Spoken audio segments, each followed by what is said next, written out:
Hello guys, welcome back to my YouTube channel, and if you're seeing my face for the first time, hi, my name is Adedami, and on this channel I speak about all things relocation. If you're interested in this type of content, do well to stay till the end. In today's video, I'm going to be talking about how to relocate to Canada via the express entry route.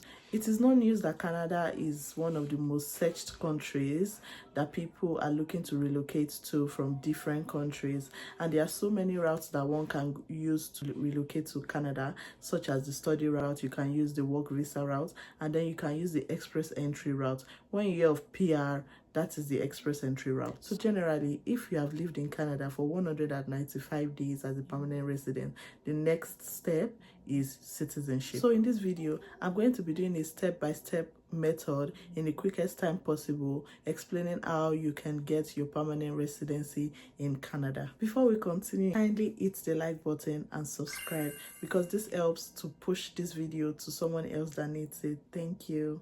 So when it comes to permanent residency, there are three major routes. We have the Federal Skilled Worker Program, we have the Canadian Experience Class Program, that's the CEC, and then we have the Federal Skilled Trade Program, which is the FST. So the program you're going to apply under depends on your particular situation. It is not one size fits all. So whatever you apply for is determined by your circumstance, basically. The CEC, which is the Canadian Experience Class, is basically for students who are currently in Canada, have finished school, or are still in school, who would like to transition into being permanent residents. For the Canadian Experience Class, there are about 3 or 4 requirements. The first is that you have to have at least 1 year of work experience within the last 3 years. The second is your IELTS. You have to have at least a CLB 7 in your English test, whichever one you pick. There's no POF required for this route, and then your work experience must be legally recognized in Canada. So we have the second pathway, which is the Federal Skilled Worker Program. This program aims to bring in professionals from foreign countries who have work experience and who have education requirements into Canada as permanent residents. The eligibility requirements for this route is that 1, you must have at least 1 year of continuous work experience in an NOC under either Tier 1, Tier 2, or Tier 3. 2, your IELTS or your English test must be a CLB 7 and above.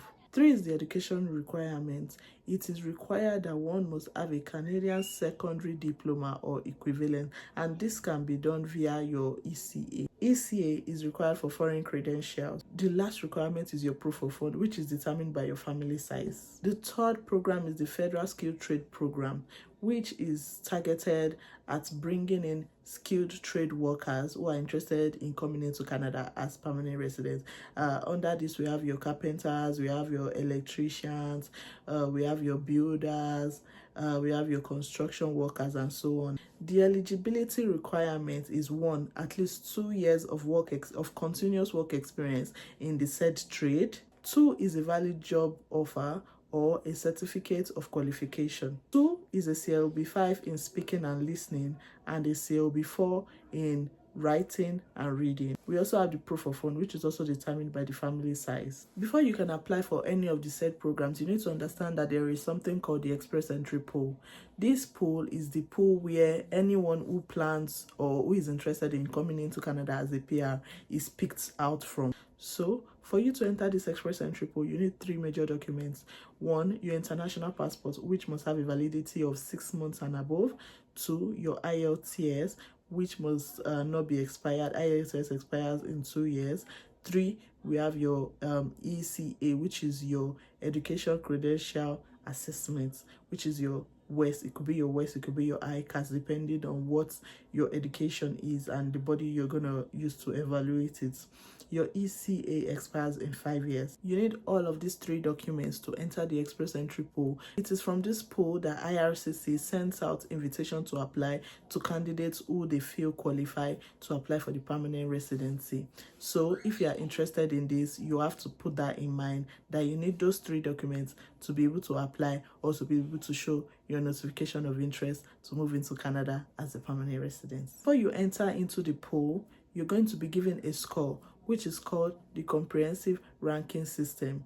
This score is generated based on all the information you have provided in your form when registering to enter the express entry pool. Your comprehensive ranking score is going to be generated based on your score in your IELTS, the CLB you get, your age, which is going to be judged by your international passport, your degree evaluation, which is your ECA. All of this is going to get you your CRS score. The points that are going to form up your CRS score are: 1, your age; 2, your IELTS score or the CLB you get; 3, your ECA or your degree evaluation, be it WEST, be it ICAS, whatever degree evaluation body you use; 4, if you have a sibling or a relative in Canada, that also adds a score for you. Also, your work experience, it's very important. So if you have provisional nomination, it also matters. Your score depends on so many parameters that you provide. So it's not a one size fits all. It just depends on each person's qualification, each person's age, each person's degree, each person's information, basically. So bear in mind that whatever score that is generated for your CRS is the score you're going to be used to be ranked among all other professionals from all over the world who have also applied to come into Canada as permanent residents. You have to take this into consideration because the higher your score, the easier or the faster it is for you to get an invitation to apply. So, for context, if, for instance, you speak English and you speak French, it would be advisable for you to write both the English exam and the French exam so as to be able to gather more score as a bilingual. Because the score one person gets for writing only English is going to be different from the score another person would get for writing both English exam and then the French exam. So, if you have followed me up to this point, kindly hit the subscribe button and like the video. So let's continue. So after you must have generated your score using the CRS points, once Canada does a draw, draws right now are not so regular, so I can't say this is the particular time that a draw will be done. But once IRCC does a draw and then pushes out a score and you meet up to the point, you're going to receive an invitation to apply email. Invitation to apply is popularly known as ITA.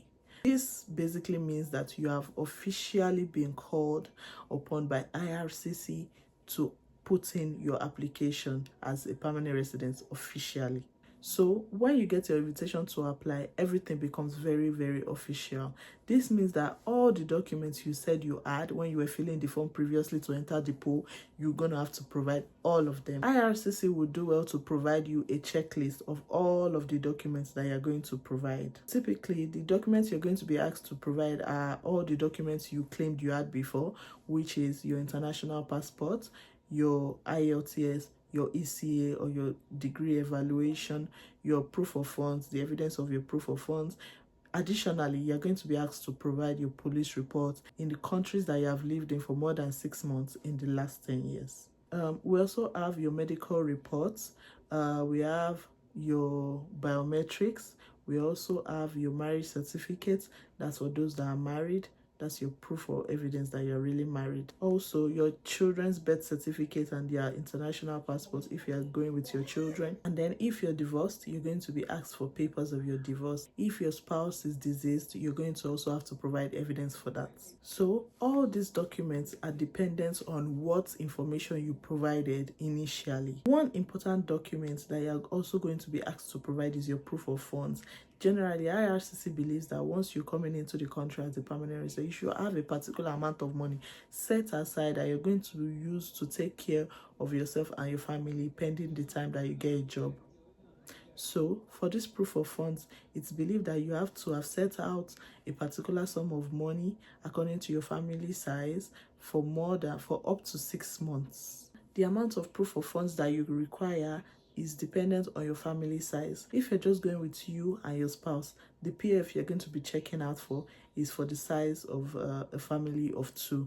If you're going with yourself, your spouse, and 2 kids, that will be for the family of 4. This money, like I said earlier, has to have been in your account for up to 6 months, and then you have to prove this using your bank statement. Yes, there are also so many other documents that you can use for your proof of funds, such as the gift deed. For the gift deed, Once it's done, you don't have to prove that the money has been in your account for 6 months. No, because gift deed is generally seen as a gift that cannot be taken back or will not be taken back. So once your family member is gifting you this gift deed, it is generally believed by IRCC that it's a gift to you and you're not getting it back. Once you put in all of this documentation alongside with your police report, also is another requirement. After you must have received your invitation to apply, you then send in your application to IRCC and wait for a response.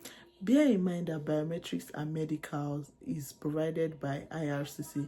You don't put it into your application during your invitation to apply. Once you send in all your documentation, you now get a mail to further go for your biometrics and medical. Once this has been done, all steps to be done by you have been completed at this stage, so you only wait for further responses from IRCC. If you're someone that was like me, sitting in the pool for 1, 2, 3 years, not being able to get an invitation to apply because of my scores, there are so many ways to improve your scores these days.